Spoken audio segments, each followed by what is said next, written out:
The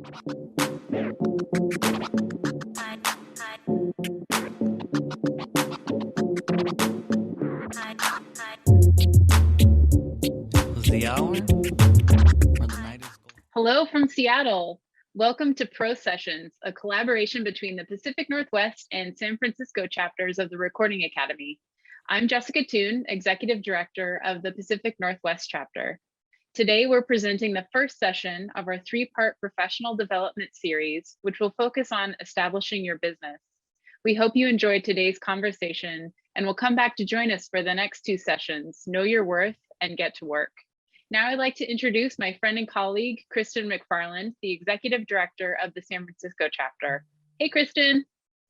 Thanks, Jessica. Hello, everyone. The Pro Session series is designed to help you explore managing your independent music career like a small business in these hopefully last few months of working at home. Thank you in advance to our presenters, Andrew Joslyn and Cellista, who generously provided the foundation for this program. We appreciate them sharing their time and expertise with us and with all of you. Let's meet them, starting with our moderator, music journalist and SF chapter secretary, and my dear friend, Sarah Jones. I'm Sarah Jones. I'm a music and technology journalist. I'm based here in the Bay Area. I'm a longtime San Francisco chapter governor. I'm chapter secretary, and I co-chair our education committee along with our presenter, Cellista, who created this Mind Your Own Business series. So we want to start with a big thank you to Cellista for developing this program. It's been amazing to watch it grow with Andrew's added expertise. So let's meet these two incredible artists and entrepreneurs who will be sharing their insights with us this evening. Andrew Joslyn is a Seattle-based composer, orchestrator, violinist, and award-winning musical polymath. He currently owns his own production studio in Seattle. He leads the Passenger String Quartet and has scored several feature-length films. He writes music for artists, labels, podcasts, music licensing houses, and commercials. He's a Pacific Northwest chapter national trustee and a local advocate for music and arts on the West Coast. Cellista is a nomadic performance artist who's politically concerned and revealing stage poems break down the borders between audiences and performers, disciplines, and genres. Her next release, Pariah, is set for fall 2021. Cellista is a San Francisco chapter governor. So let's get started with session one. Just a couple of quick notes. There are 3 sessions in this program. Sessions 1 and 2 are meant to be a deep dive into the how-tos of running your business. And then in session 3, we'll be giving attendees a chance to join in and workshop with your own materials, whether you have them already or you've developed them throughout this program. That said, we'll have a brief Q&A question at the end of this session. So prepare your questions and we'll take as many as we can. Let's bring in our presenters.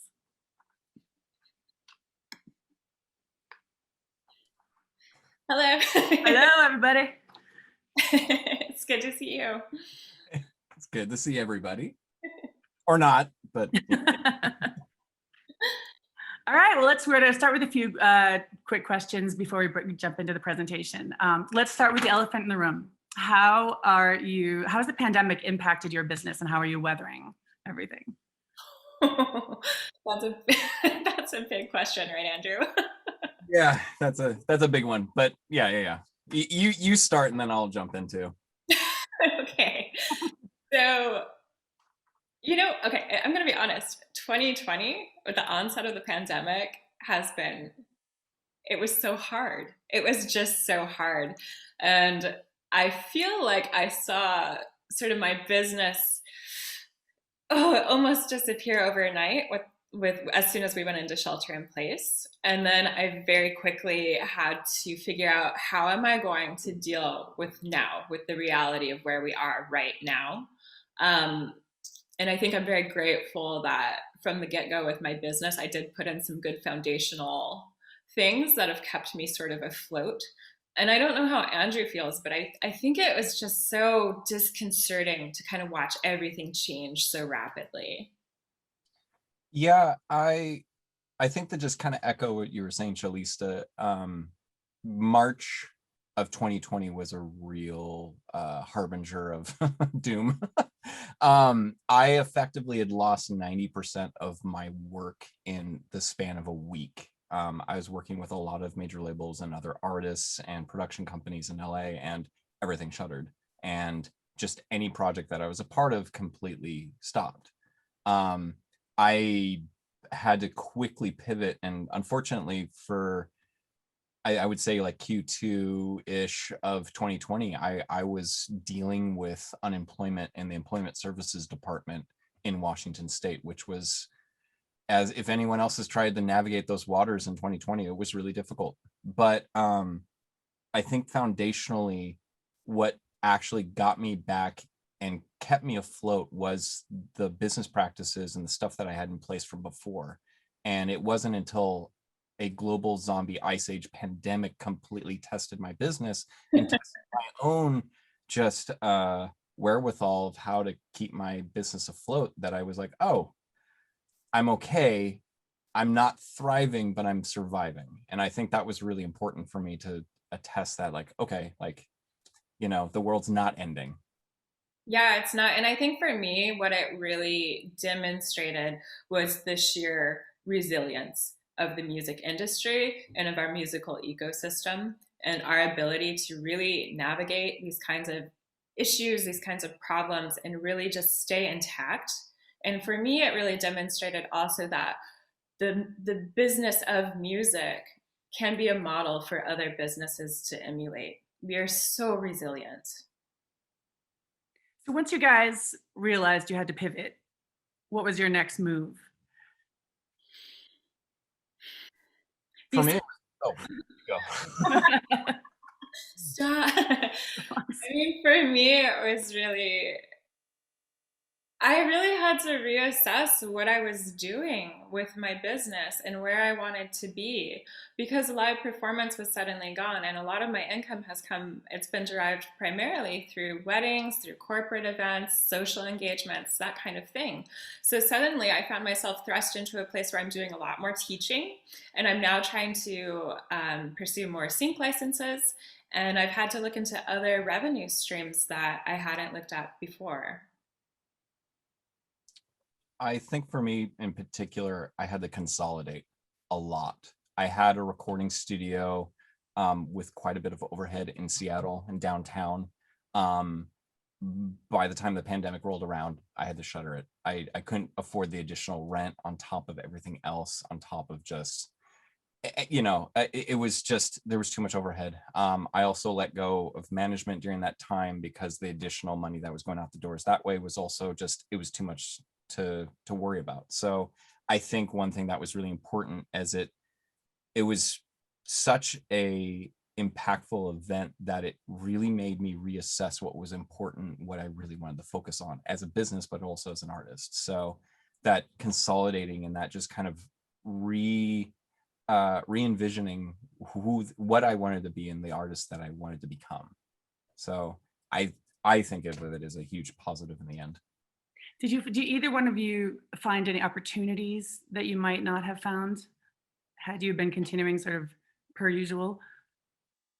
Yeah, I mean, for me, it was an opportunity to reassess my work and suddenly learn to move it into a virtual space that made a lot more sense.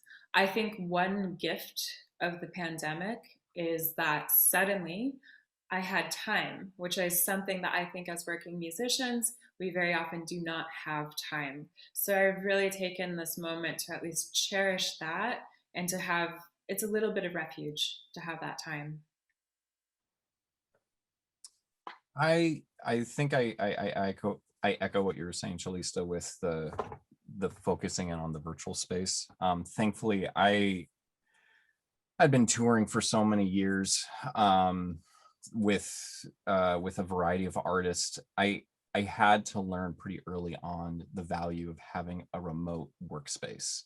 And thankfully, I'm really glad that I had in place so much the ability to work remotely, to record remotely, to collaborate remotely, that when the pandemic happened, I felt like I was heads and tails above other artists because I'd already been doing it for so many years, being on the road. So I'm really thankful that I was able to kind of capitalize on that. And it was just dumb luck that I was already in that space.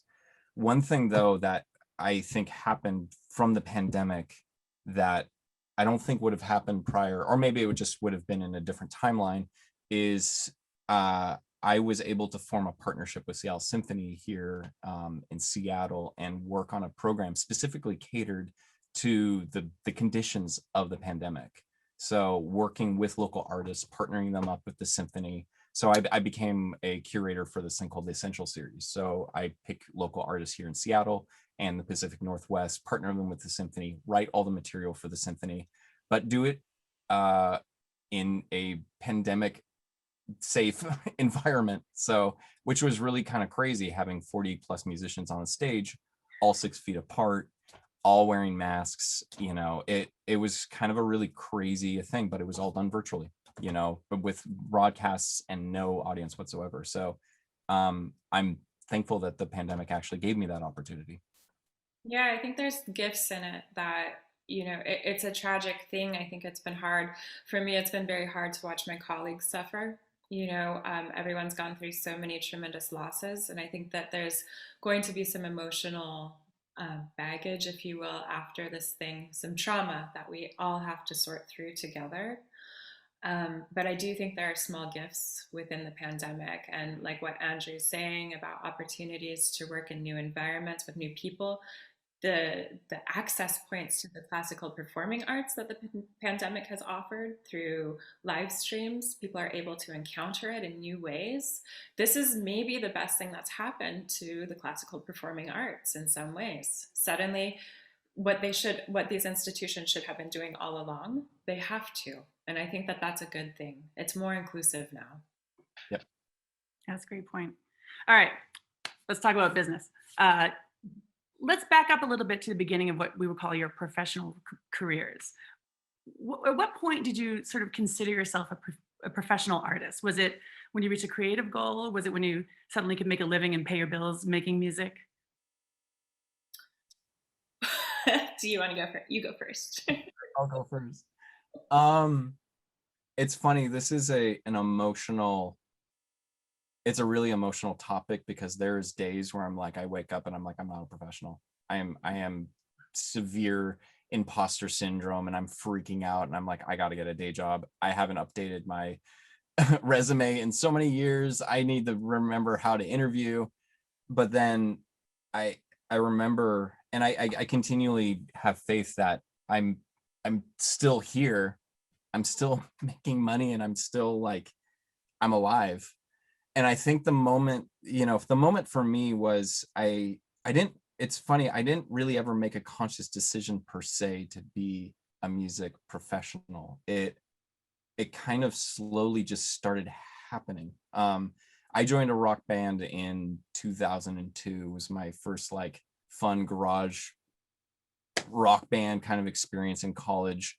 And we toured aggressively for 10 years. And I thought I was a professional musician at that point, but after playing 100 plus gigs in a given year and only walking away with $6,000, I was freaked out, because I was like, I don't understand. I put in the time. I have the passion. I'm doing everything. What am I doing wrong? And in that moment, I thought I was a professional, but it wasn't until I really started. I mean, when I really started thinking about what it means to be a business, and I know one thing that Cellista and I want to kind of dispel is the stigma of calling yourself a business.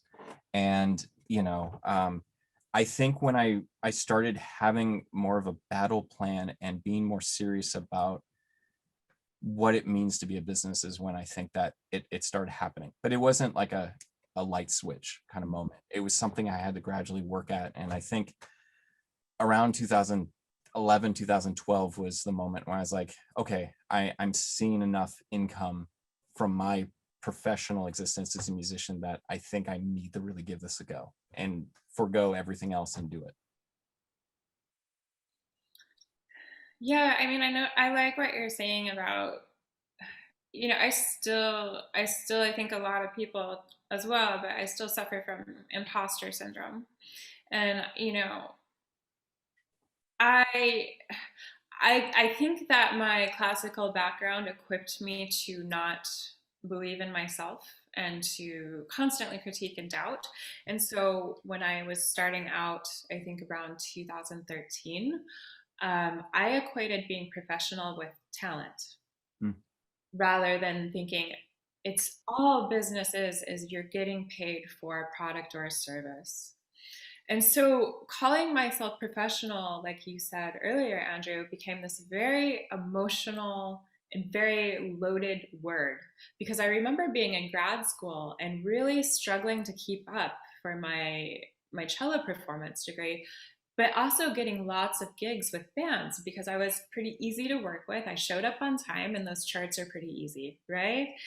Um, but at the same time, I was struggling in grad school and I felt like I had no right to call myself a professional because I couldn't play Beethoven Opus 69, the A major, well enough, right? And it was confusing for me and it was very, very emotional. But what I found was as I got more into the business, as I started getting more and more gigs, business gave me space to be creative, and business and having a structure gave me a sense of self-worth and confidence, and ultimately made me more creative and more of an artist.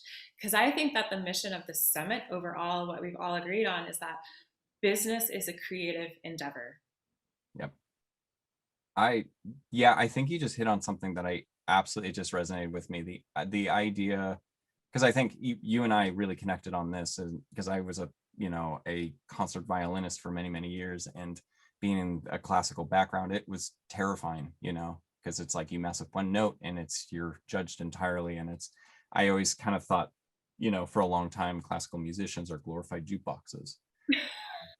The original I have changed that attitude. So any classical musicians, please don't ring me fire on that one. But no, I think having my own business and seeing the growth and seeing actually having a plan and seeing it happen and continually putting in the time and the effort, they gave me the confidence to be like, oh, okay, yeah, I am a professional. I am surviving. Like, okay, this is kind of a shock to me, and it's also a shock to my parents, but it's great. Like there is something really important and self-fulfilling when you pursue it and you put in the time and you actually see the actual benefit from it.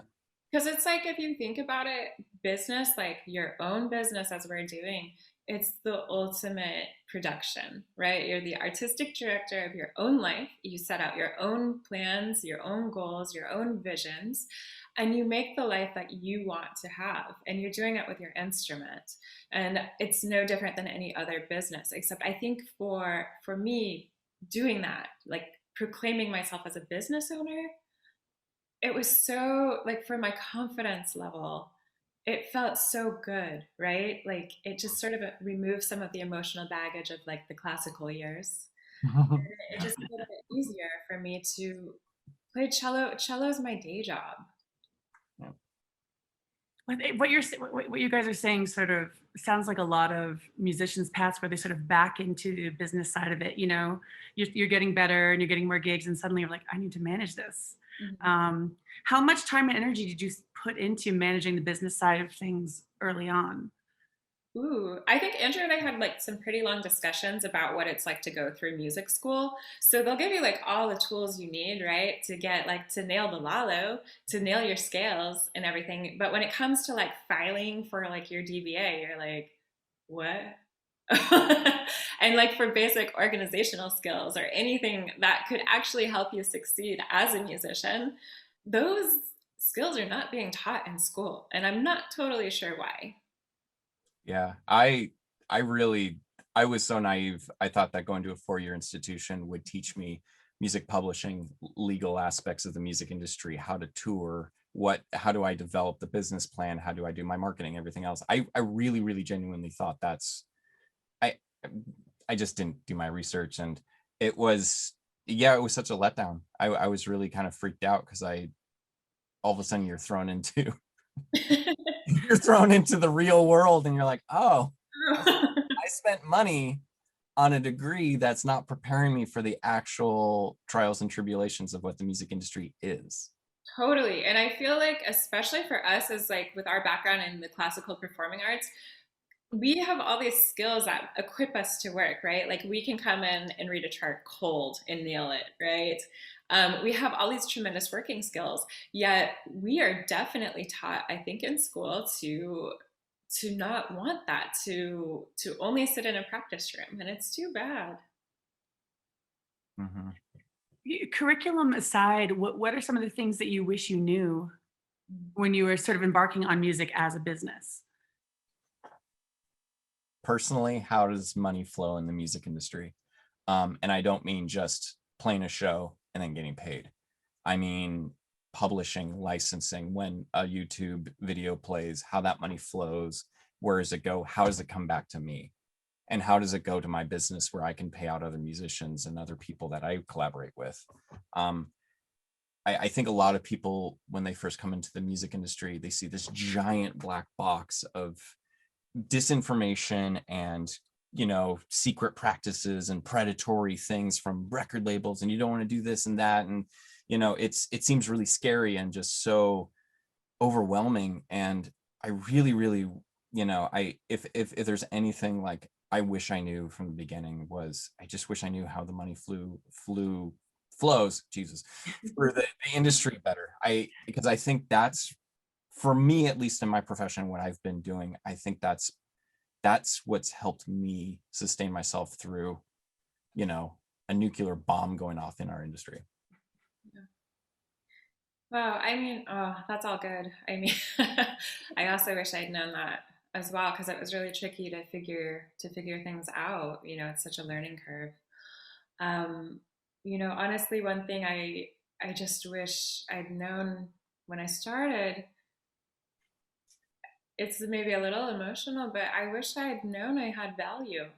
Um, it was really difficult getting out there and, first off, calling myself a pro. It was really hard when you're not feeling confident to demand payment. It's even harder to negotiate a rate.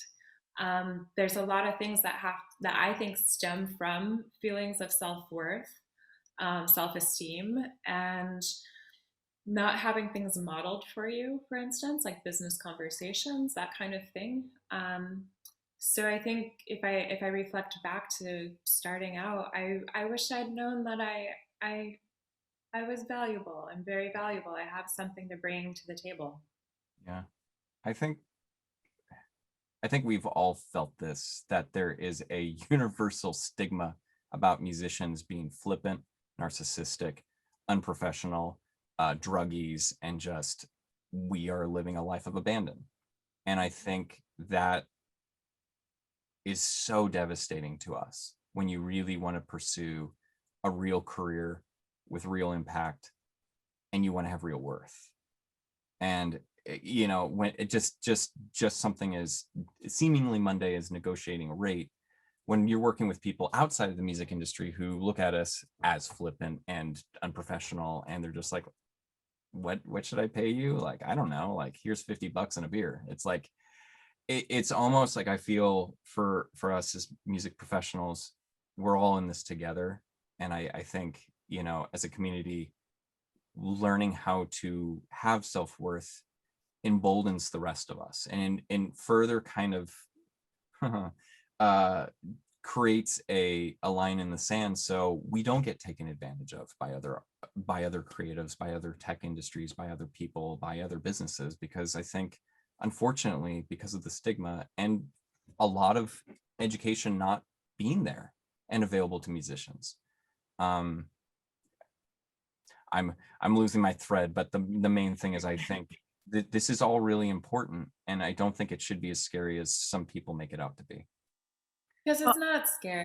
These are all like simple steps that can be easily learned, and everyone needs them to pull off their projects, to do them well. And there's no difference between being a working musician or being an accountant. It's the same steps, the same business principles umbrella every industry.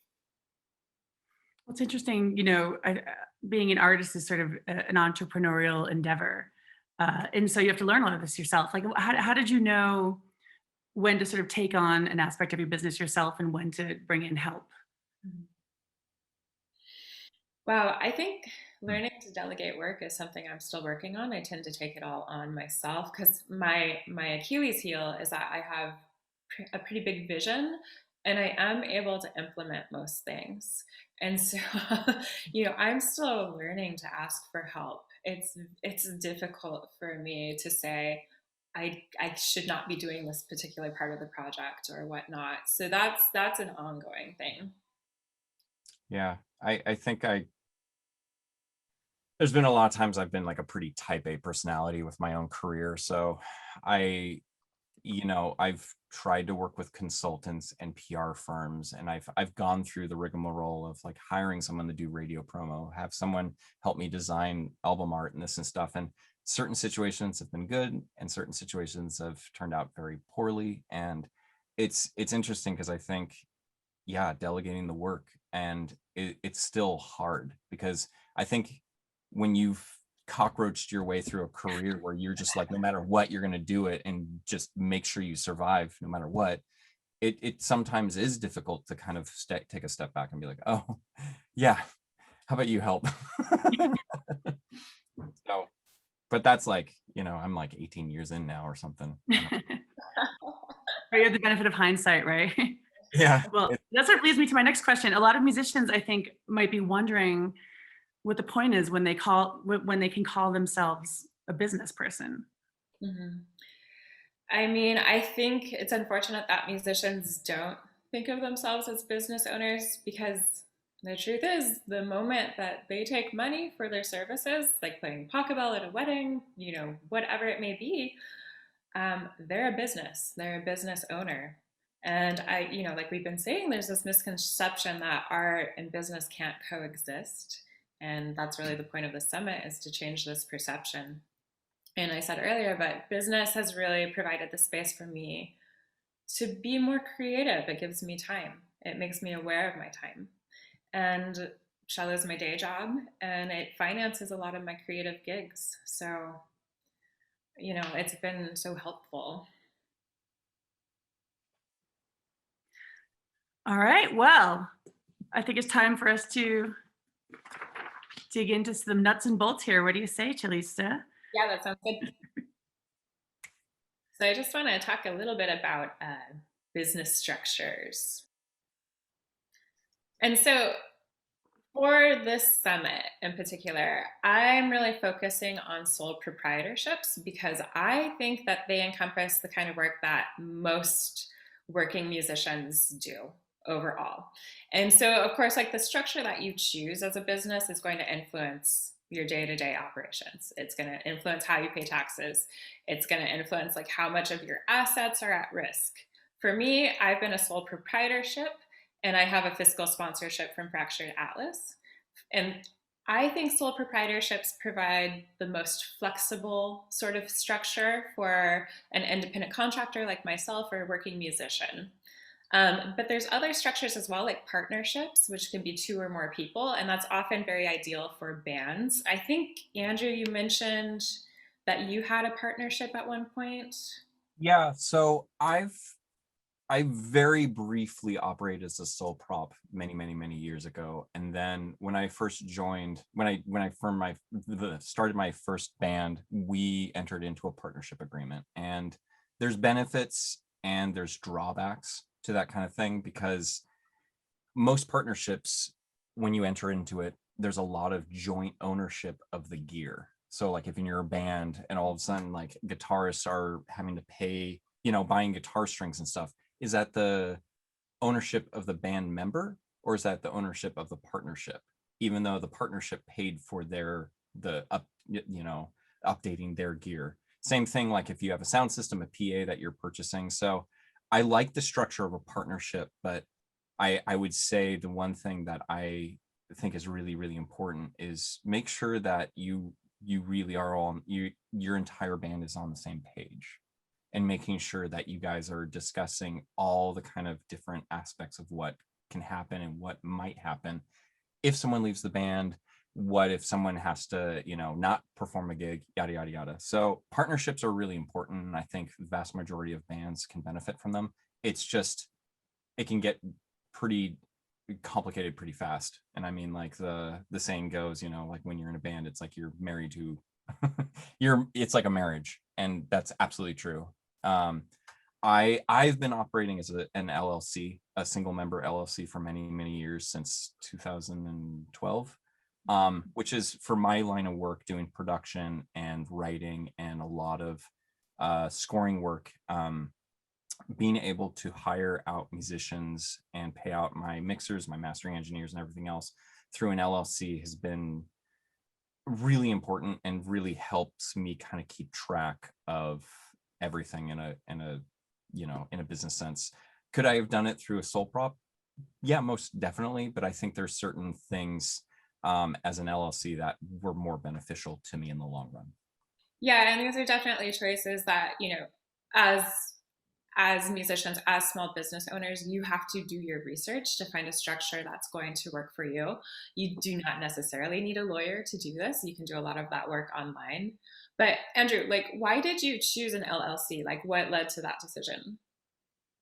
To be completely candid, I set up a meeting with a business, like a CPA, and laid out my vision of what I wanted to be doing in a couple of years. And they said, well, right now it seems like you should be a sole prop, but I think in the long run, it would be most beneficial for you to be an LLC. Okay. That's the honest truth. I didn't have the forethought to understanding it at the time, but now after operating for several years, it was super helpful to have that structure in place. Yeah, no, I agree. And I think that, it's just going to vary based on the kind of business you're doing. So for me, I'm playing a lot more live events, and it's usually just me. So an LLC in California is very expensive. So for me, I really felt like what covered all bases was the sole proprietorship that's mixed. Occasionally I need to get insurance for myself or whatnot, but I'm covered. And so when I founded my publishing company, Juxtapositions, in 2015, I was just trying to formalize everything because I was just taking money in for performing. And I was like, oh, I'm a business. And I had to go through this process of how do I do this? And I get so much weird advice from everyone. Everyone gets really obsessed with nonprofits, so you just have to do your research for sure. I still think that sole proprietorships, for the vast majority of working musicians who are operating on their own, really gives you what you need. It's super flexible. I just want to remind everyone we're going to give you handouts. I know it's a lot of information we're dumping on you. So we talked about the business structures. Once you've sort of defined your business, what's the next step? Yeah, there's actually quite a few common steps, which we'll show next. So one of the first steps is really just figuring out your DBA. So your DBA just means doing business as, right? It's your business name. So first, this could go into branding and some marketing, but for now we'll keep it simple. You just need to choose a name that conveys your brand and does not clash with what you're doing. So my stage name is Cellista, but my DBA is Juxtapositions, and it's called that because I do interdisciplinary work, and it felt like that worked really well as a business name. So once you're settled on that name, you just have to go file for it at the city hall, and then you're going to publish that name in the local paper, and there's just a few steps to do that are really, really simple. And then after that, the next step I took was getting my federal tax ID number. So I think as musicians, most of us have had to fill out a W-9 where we filled out our social security number and then sent it through email, which is just atrocious. It's atrocious. Or a text message. Oh no. So this is a way with your employer identification number. It's in lieu of your social. And you need it for a number of reasons. One, it's going to protect you. It's a little bit safer to send through the mail. It's also how you pay federal business taxes when you're hiring employees. When you're opening a bank account, they expect it. You're going to need it for various licenses and permits. And speaking of business licenses, you do have to apply for one, but it's going to vary county to county, city to city, state to state. And I think Andrew had some info on this. Yeah, just specifically in the state of Washington, a lot of this is through the Department of Licensing and through the Secretary of State. So, and I've had my business has moved multiple times from Des Moines to Seattle to Bainbridge and you know, each time you have to keep on re-upping the business license. So one thing that's been always super helpful is the SBA website, just because it helps you kind of walk through the steps of continually updating and doing what you need to do to kind of keep your business right by the government. Yeah, and so the SBA, what's cool about that is it's like very specific to where you're living. So you're gonna find a lot of resources, and Andrew's put together a really cool handout that's going out in session 2 that gives you lots of resources for just starting up a business. But after filing for your business license, the next step, the one that I think is really important, is as a working artist, you really got to separate your personal finances from your business finances. And that means opening up a business banking account, which means in order to get that, you have to have gone through all of these prior steps. And I felt like a big adult once when I finally got that business banking account. You get the card that says business and then your name. And it's I sent a picture to my mom. Hey, Mom. I think I did too. That's really funny. Like, who's a big girl now?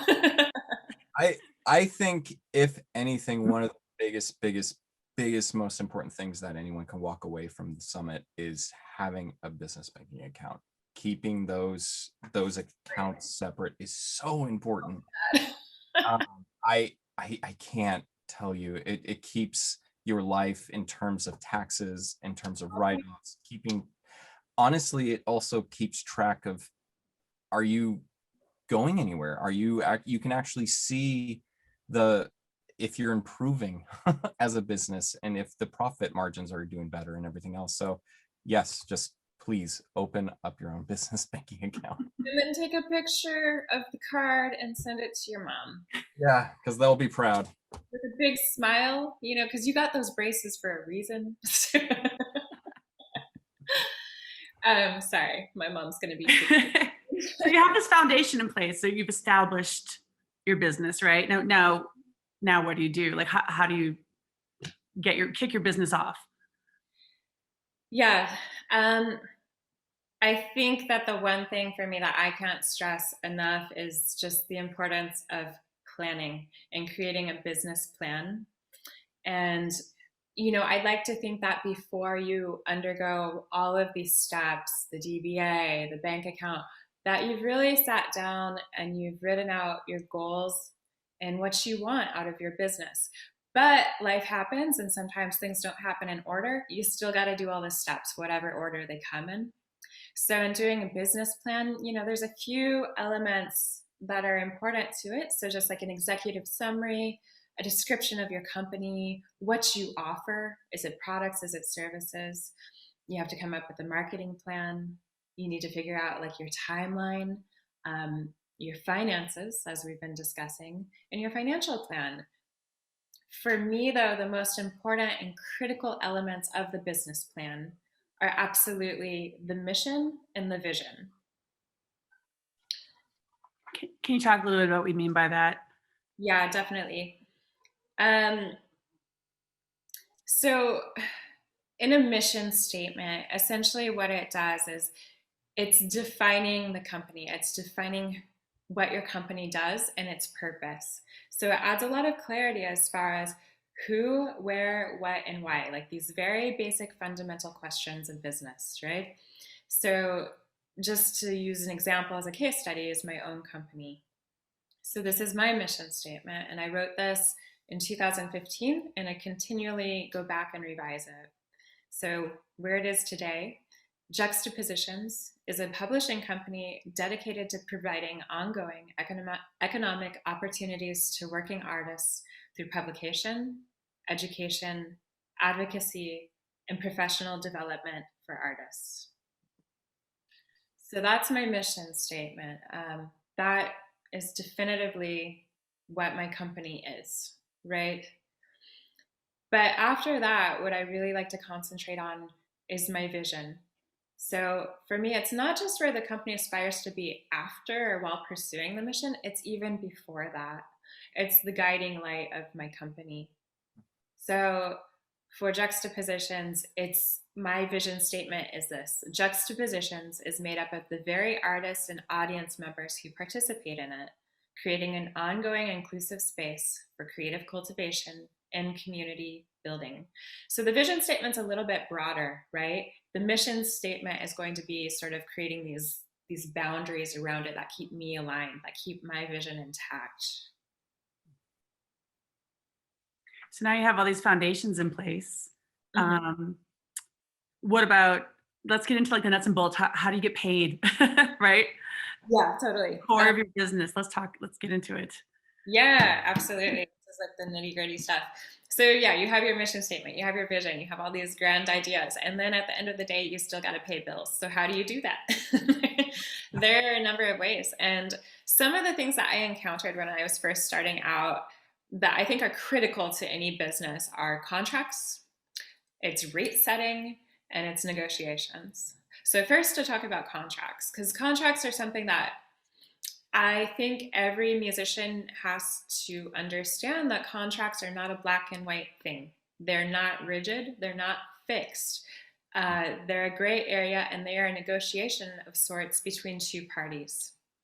So what they do, in fact, is ensure that your interests are protected, and not just your interests, but your client's interests as well, are protected by law, and that both parties have an obligation to fulfill the promises and agreements that they've made together.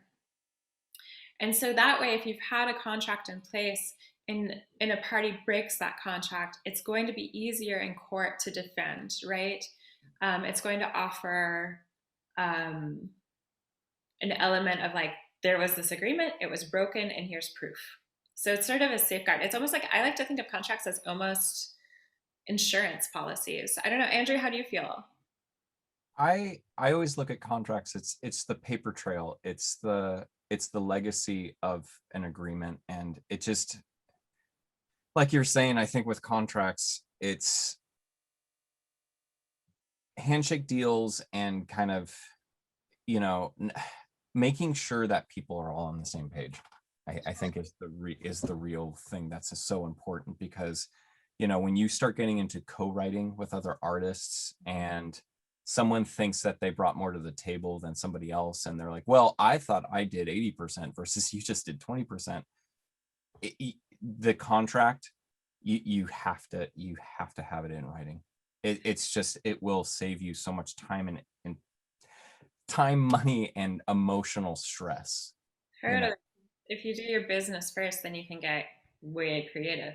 But I was also thinking just recently, like when we were talking earlier, kind of as our warm up, contracts for me are not just, it's not just about protecting yourself. I think it's sort of a statement that you've entered into a business relationship that formalizes the relationship between two parties.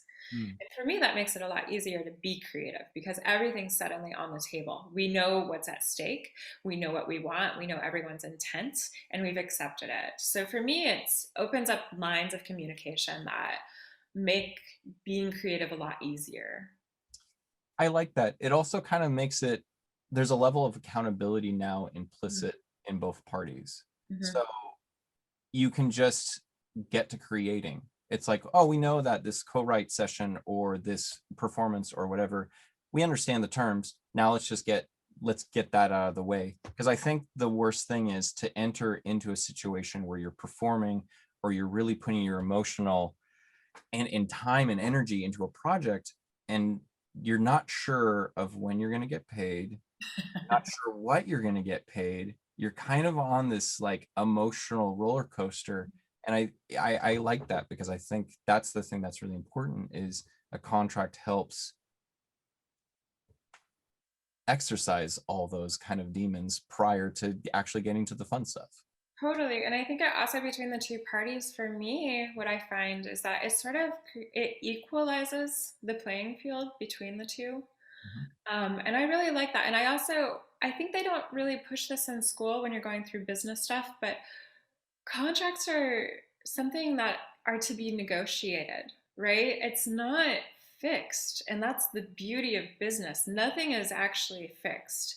Everything can be negotiated, moved, and structured in a way that benefits all parties. And that's what I love about it. And that's what I love about contracts. And one thing with contracts that I do, and I'm sure you do too as well, I'm not usually writing them from scratch, but what I am doing is revising them, right? I'm rewording them.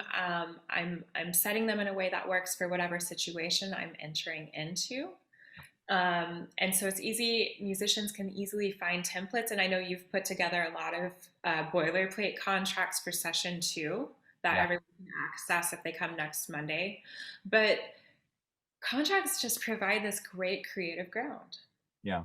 And I think it's also important because I like having boilerplate contracts because, you know, when you're in the flow of talking about a project with, you know, an artist or a promoter or another, you know, whatever the situation deems, it's nice to be able to just, instead of sitting there hashing out all the details, being like, hey, here's like a template contract that I have on hand. Let's, you know, talk through it and stuff. And it's funny because I know there's stigma about that. There's a lot of stigma with an artist that walks into the room and it's like, here's my contract. I really like that though. Everything is up for negotiation. The beauty of business is that it wants us to talk to each other. Yeah. And I think you have to be reasonable in your approach with negotiations and contracts, because I wouldn't want to hire someone that walked into the room before we even vibed and they gave me a contract. I'd feel like there was something sketchy about it. So you don't want to be like mercenary about this, but it is important to, you know, I like the idea that contracts, it is negotiable, that it's not this set in stone, really dark, menacing kind of thing, you know. That's a total myth. And I was thinking of like, I mean, some of the things in my contracts just for weddings, for instance, it's things like I have a 50% non-refundable deposit that's included in there. And it states exactly how I expect to get paid and when. It also has things like if it's outdoors, I make sure that they know I need some kind of covering, right? You can't just I'm not a prop. So you can't just put me out in the sun, right? Yeah. And if there's rain, there needs to be a contingency plan. I need to know that point of contact on the day of the wedding that is not the bride. You know, just things like that. It just makes everything so much smoother on the day you have to perform or the day you have to do a working project. And one of the things I also include in my contracts is obviously like how I get paid and what I get paid. Mm-hmm. Let's talk about that a little bit. How do you set those rates, and are they the same all the time? And how do you at what point of departure do you approach negotiating those rates? Yeah, I mean, for me, rate setting is a formula. But before that, when I was just starting business, rate setting, asking to be paid was a very emotional feeling. To go back to what we were talking about earlier with starting business, I just never knew my worth and I didn't know my value and I was afraid to ask. So I can remember a few instances where a client would be like, what should we pay you? And I would just stare at them with no words. I had no idea. And it became a thing of like, why would you pay me? I didn't believe in myself, you know. At some point though, I think you kind of grow up and you're like, okay, I do, you know, everyone's asking me what they should pay me. Maybe I should have a fixed rate. And I think that that's pretty easy to do. And you can do a rate setting through various ways, which means examining your own finances.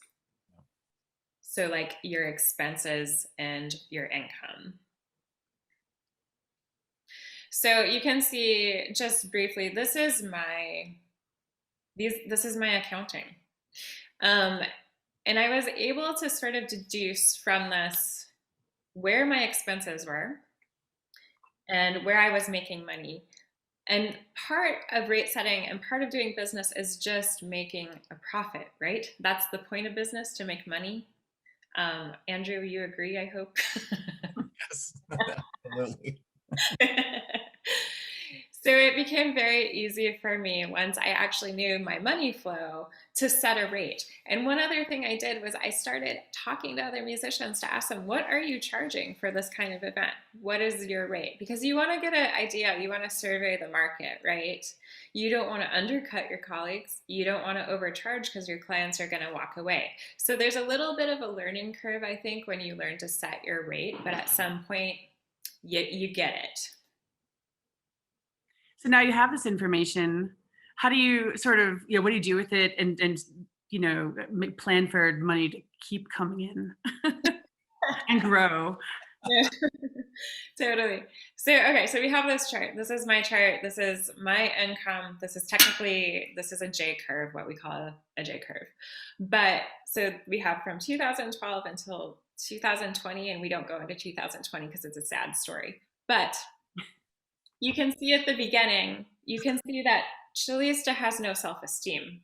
And that you can see that reflected in that little sad line.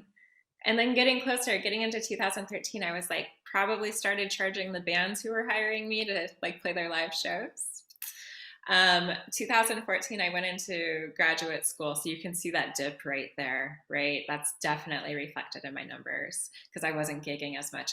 But then I started missing work. And about 2015, I started setting financial goals and I set my rate. And I started asking to get paid. I started writing contracts that demanded it. And then you can see that line just went up, up, up, up, up. And it's because I got a plan. And a lot of it's just setting goals. You make it sound so simple. All right, well, this is our first sort of broad overview. You guys all ready to start your businesses? We're gonna open up to Q&A, but I just wanna start with a question that I get a lot, and I'm sure you guys get a lot too. What do you tell artists, especially people just starting out in their business, like when is it okay to sort of like cut your rates or, play for exposure, work for free? What do you tell people at different phases in their career, how to respond to that? I'll let Andrew respond. Well, next week I do a lot of case study of my own business and my own kind of field of work.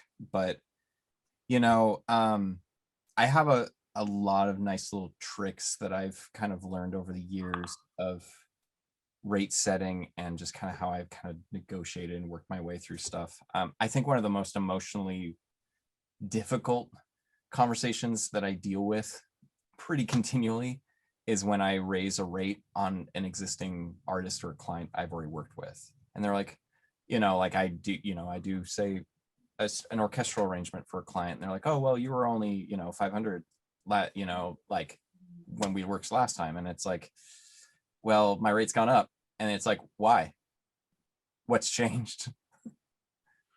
And that's really difficult. That's a really emotional, all of a sudden, like, I'm immediately on the spot and I feel like I have to validate and then be like, well, here's my accounting and here's everything else. And this is why I should be paid more. And like, screw you, man. But like, so I just wanted to give, just highlight that raising your rates is actually one of the most difficult things. But one thing that I've kind of done over the years is a trick in invoicing where I will always invoice at my full rate, always.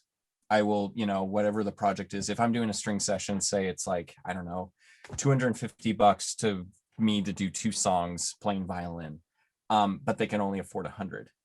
I wouldn't really be too happy about that arrangement, but I would, on the invoice itself, show the full rate and then be like, here's the indie homie discount.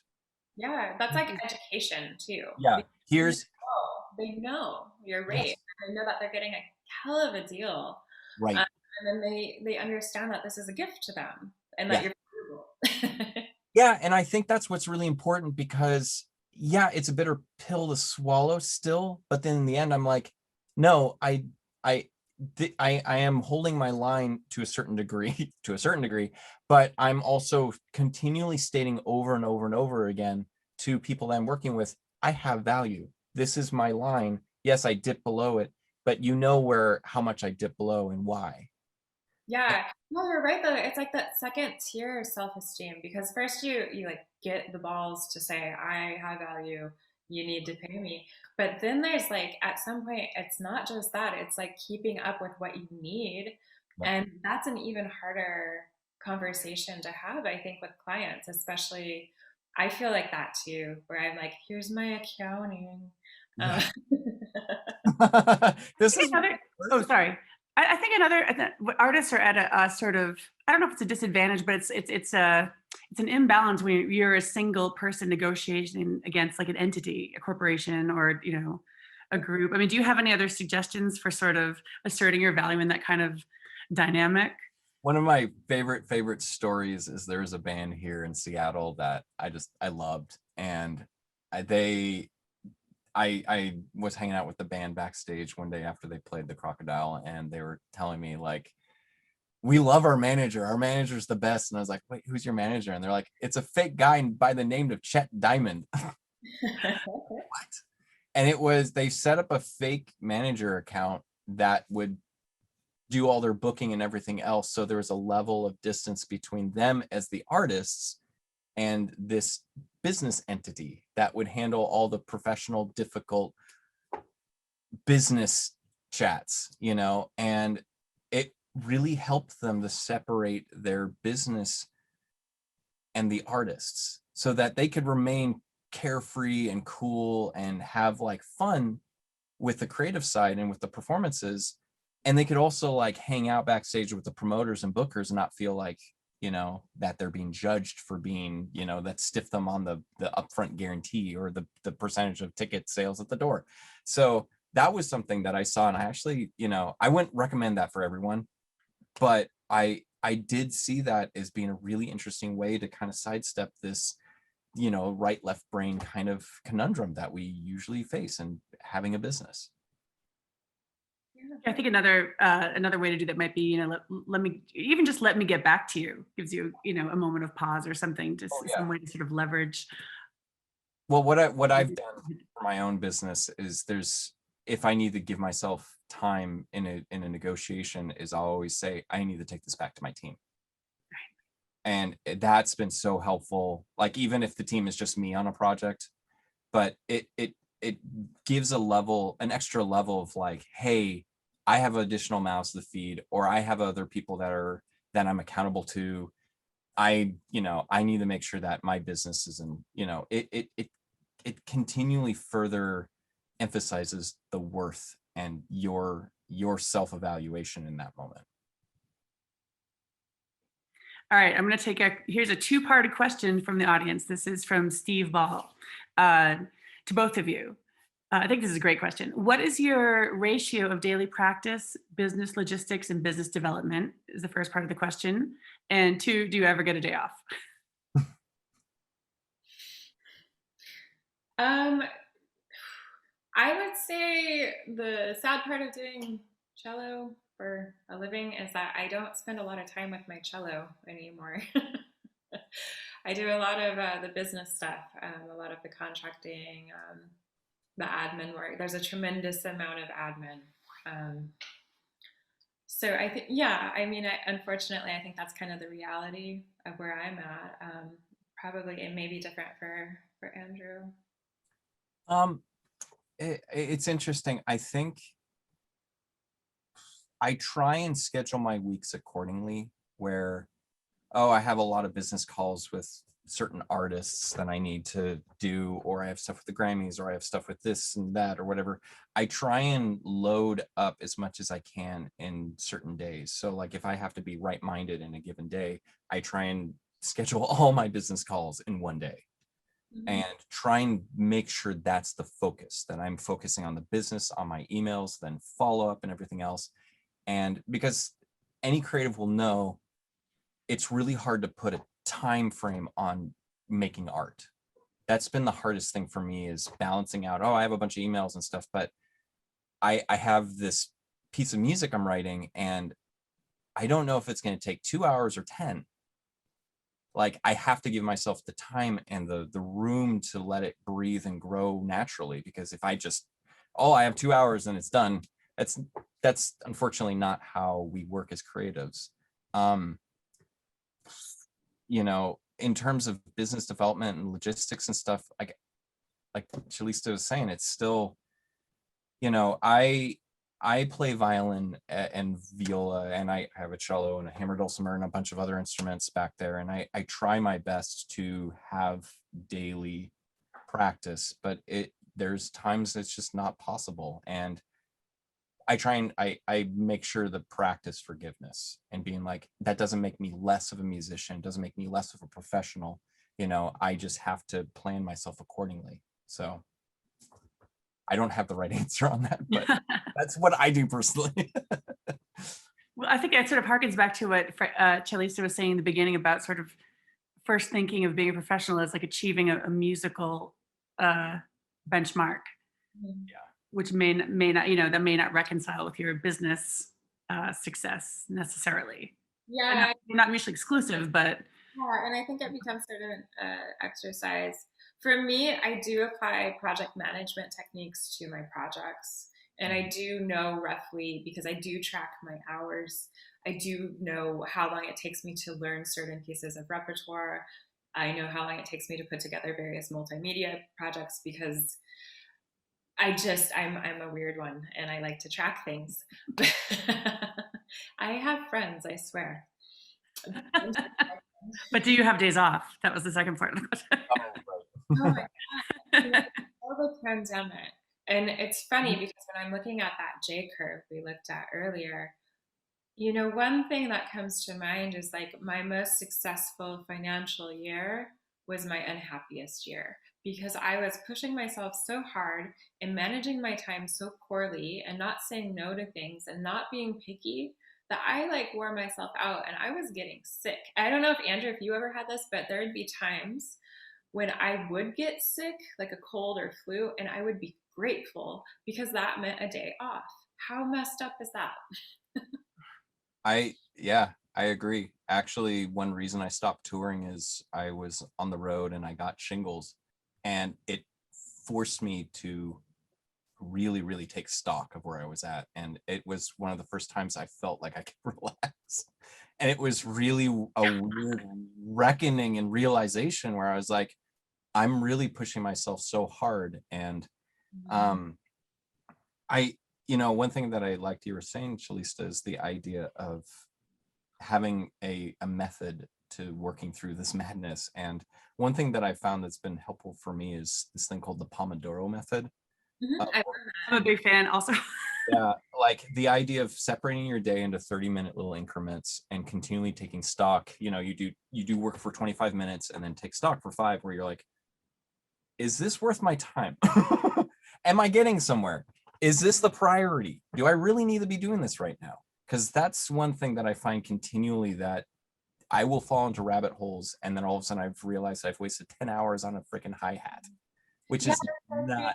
Yeah, because it is minding your own business. It's being mindful of you within your own business. And like musicians, I really felt like living in the Bay Area, the hustle is so hard, and the culture of overworking is so profound, and it runs rampant throughout all of my colleagues' lives. It's not healthy, and I'm not sure that it's sustainable long run. And at some point, I think I came to the conclusion, like, I don't want to participate in that anymore. It's not good for me. It's not good for my mental health, and it's certainly not good for my craft. yeah. I mean, you have to take part of your business is taking care of you and being mindful of yourself and your own needs, and making time and space for yourself to be healthy and happy. Because you're the business. You have to be good. And I don't know if there's enough talk within business about those needs, right? That your health matters. It's critical. It's number one. Yeah, I think my wife will agree with this, but I think the hardest thing, the number one thing that's hardest for me as a music professional, is the work-life balance. I still get panic attacks when I take a vacation. Yeah, you're afraid you're missing out on gigs. You're afraid you've missed a call. Like, you're not allowed to relax, and it's a horrible feeling. Yeah. It's horrible. and it doesn't help that, you know, so there's certain times when I don't have work for a week and I have to calm myself down and be like, it's okay, like work's coming, it's fine. But then all of a sudden it's like, I get, you know, like this feeling of anxiety when I'm like, I'm gonna plan a vacation and it's gonna be great. I'm gonna try and turn off all my everything. But inevitably, so many times, like, oh, work pops up, something, someone needs something. Oh my God, this artist wants to work with me. Oh my God, I need to drop everything. And like my wife, it's like, this process is ongoing. And you don't have to say yes to every single thing out there in the known universe to have value or to know that you're still relevant. And I think, you know, I think you would agree, Chalista, the moment that I think the moment you say that your business is great, but the moment you say you can start saying no is even more powerful. That's the critical moment, because that ability, that profound, because again, it goes back to knowing your worth. Like knowing you have worth means you can say no, because projects will keep coming and you can be confident in that. Yeah. You know that you're better for it because you're giving yourself the space to be healthy. And I'm afraid, my greatest fear is at the end of this pandemic that we're going to be so hungry to play again, that we're going to get back into that weird hustling culture that I honestly can't stand. It's so unhealthy. It's not good for our ecosystem. No. And It's a cultural shift that has to happen. Yeah.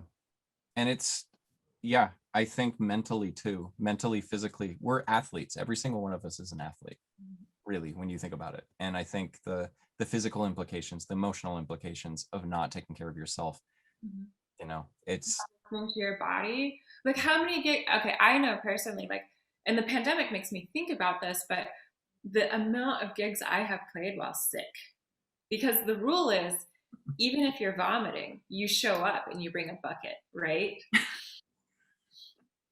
But it's not okay. And I really hope with the end of the pandemic, if that happens sometime, that some of this time we've had to reflect and to be mindful can continue. I really, really hope that, just for the sake of my community and their welfare. All right, the next question is from Amber Sweeney. How do we reconcile the cost of our supplies in comparison to other industries? Our overhead is so high when compared to that of, say, an accountant. And it's difficult to artists to understand what service or product we're actually offering. So how do you reconcile this in our industry as a whole? You want to try this one out? You guys both blew me away when you told me how much you're paying for strings, for example. I didn't know. Oh. I've been in this industry forever. And how do you I guess it's something else you place worth on, right? So okay, we're classical musicians, so we have the worst costs in the world. So like our instruments alone are sometimes worth houses, right? My bow is gold violin strings, like $100 for an E string. Like, come on, like my C string, dude, it's 400. And I have 2 cellos, so all right, you win. With your little strings, whatever. Just kidding. I mean, but do you find that this is a challenge in business dealings, you know, sort of conveying those kind of values to people who don't understand? Well, I guess part of that goes into the rate setting, right? Yeah. Those are my expenses. So that's going to be built into my rate for sure. I mean, that's one way of dealing with that, I think. Yeah. I think maybe I get into this a little bit more next week when I start talking about other value that we have as musicians other than money and upfront money. You know, I think one thing that's utterly amazing about the music industry, as opposed to, say, a painter, you paint the painting, you sell it, that's it.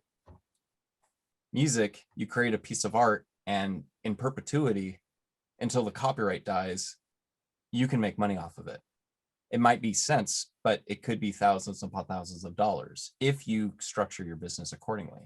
So I think, how do you reconcile the cost of our supplies in comparison to other industries? Other industries don't have, some of them do.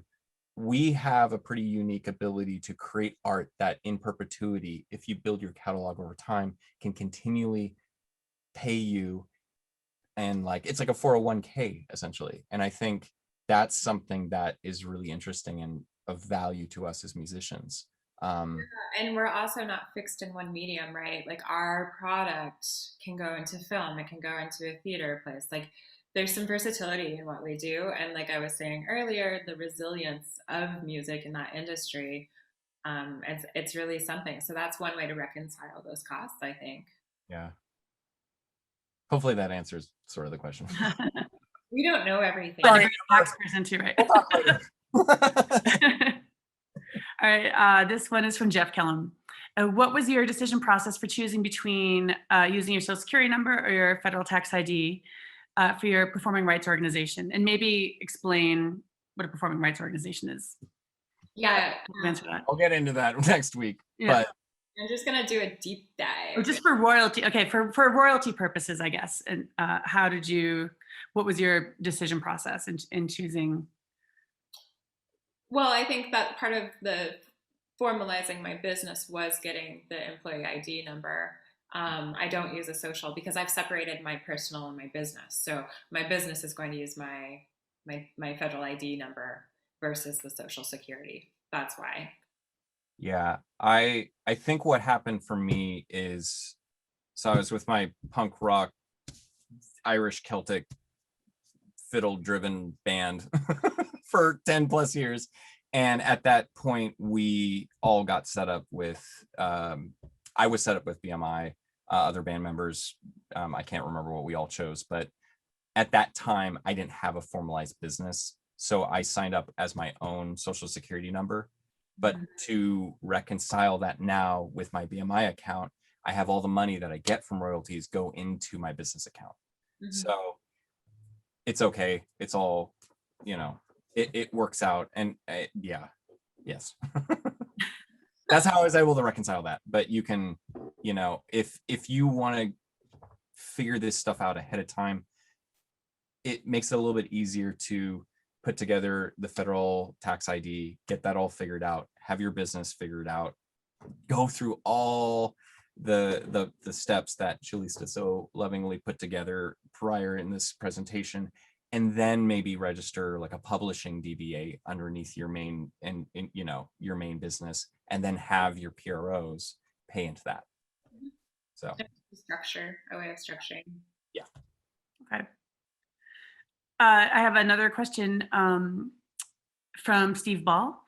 I love this conversation about health and time off. Do you have health insurance? And if so, how? So I'm very lucky in that I have a spouse who has great health insurance. So I am one of the lucky ones. And, that's a really wonderful question. I don't have, answers for that just because of my situation. Andrew, I don't know what yours is, but. So, for many years, I would have just like, what is it? The not suicide insurance. What was it? Disaster insurance. Sorry, suicide. It's just so, it's like it was just terrible. I'm also one of the lucky musicians that eventually married into an amazing healthcare plan. So, but the one thing that I love about this conversation is in my other volunteer work, I'm a volunteer for an organization in Seattle called SMASH, which is Seattle Musicians Access to Sustainable Healthcare. And it's a free service for musicians in the Pacific Northwest. And I do mean free. And it's not an insurance program, but there is organizations like SMASH that are really actively trying to bring healthcare and some level of protection to artists. Be it through mental health, be it through dental care, be it through, PT. Because it's nothing scarier than if you're a guitarist and you get carpal tunnel. That will end your business shorter than anything else. So I, like Cellista, I am unfortunately one of the lucky ones. So it's hard to speak to this, but there is services that are actively trying to protect artists that can't afford health insurance or are stuck on whatever the disaster plan or not suicide. I can add a little bit to it. I'm a freelancer who buys my insurance through Carbon California, and since Obama put that infrastructure in place, it's been a lot easier for freelancers. And for me, it was sort of a decision, part of my decision to go freelance versus being a full-time employee. When and it ended up that because he put that infrastructure in place, it was a lot easier for me and a lot of freelancers like me to sort of, it's an open marketplace and you just sort of factor into your cost of business, but it's subsidized under certain levels of income. So, you know, if you were just starting out, it wouldn't cripple you financially. Right. By health insurance. I wanted to come back to another question, something you touched on earlier about being transparent with your rates.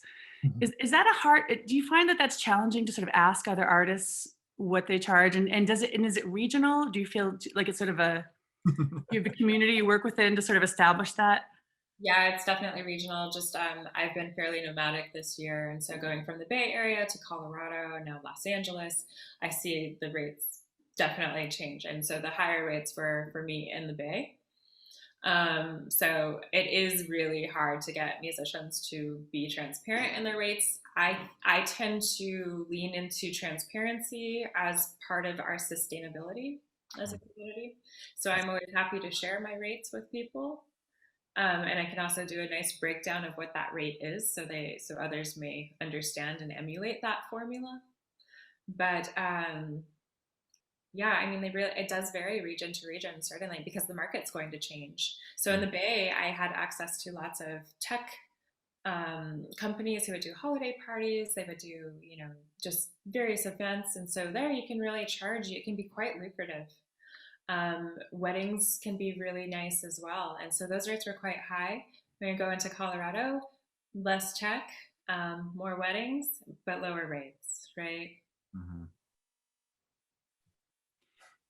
Do you what kind of response do you get? I mean, do you feel like artists understand that it elevates everybody to sort of get on the same page there? I mean, I wish they did. That's why I am transparent with my rate, because I think that it raises the bottom line. And if people know the going rate, then they're not afraid to ask. Because if a client goes to me, says no, and they go to another and they quote the same rate, that's going to help reinforce a bottom line that I think in the Bay really needs to happen, like now. I think, and yeah, I think in general, the music industry really needs to have my own personal kind of ethos on this is, yeah, transparency, but also paying it forward as much as possible. And I think transparency is hard. A lot of artists kind of feel like if someone asks them what their rate is, they're just going to undercut them, you know. And I see that a lot when I've worked with artists in Nashville, New York, LA, Toronto, London, like some of the major centers for the arts. There's a hesitance and a jadedness with a lot of artists, and I'm being super generalizing right now, but I've tried my best to really be radically transparent, like we're talking about, with my own rates, and trying to be as forthright about my own expenses and how that I come to a number. But one thing that I've also found, and I'll talk about this more next week, I'll just repeat it again, but I'll just say it now. Like, one thing that I've also found that's been really interesting and helpful, especially when I educate people that are not in the music industry, because I've had film directors come to me, they're like, I will pay you $200 for music for a 30-minute film. And it's like, are you kidding me? And, you know, and then some are like, oh, well, I'll pay you 15,000. And it's like, oh, that's a much better price tag. But I think as a music community, it sucks, but I think it behooves us to realize that we're all in the front line of continually giving value to music. And we've all seen what happens when music gets devalued, when someone else puts a price tag on it, not us. And I think that's the reckoning that we're all dealing with right now with Spotify and with tech and with this and that. And when someone else puts a price tag on the music, us as artists inevitably, unfortunately, suffer.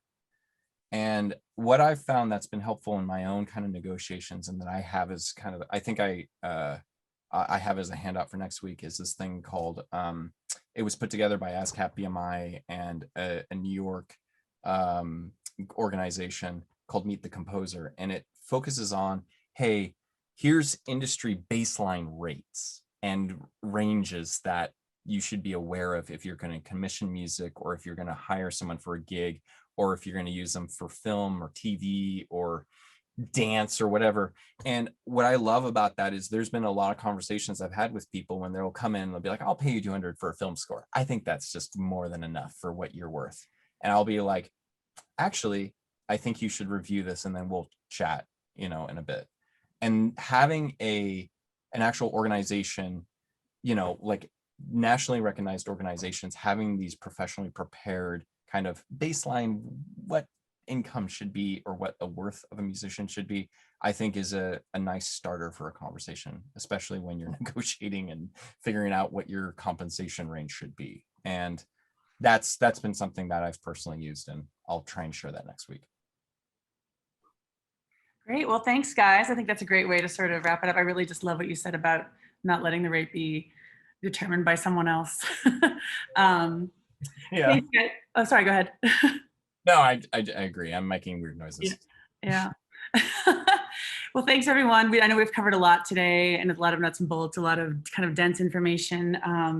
We're going to be sending out a PDF to you tomorrow, so check your email with a resource guide where you can sort of dig in and go down some wormholes on your own. And next week, Andrew will be taking us through knowing what you're worth, which is a theme we sort of have started on today, and building up on these foundations that Cellista has set out for us. So dig into those and do some studying, start shaping your ideas, because in the third session, that's going to be your chance to workshop and engage with your peers, and we can exchange some ideas. So thank you to our presenters, Cellista and Andrew. We're sitting at the pub talking about We will art. see you all next week. But really Talking just about making art jokes faith. about Moxie. But really just making jokes about The whole Moxie. time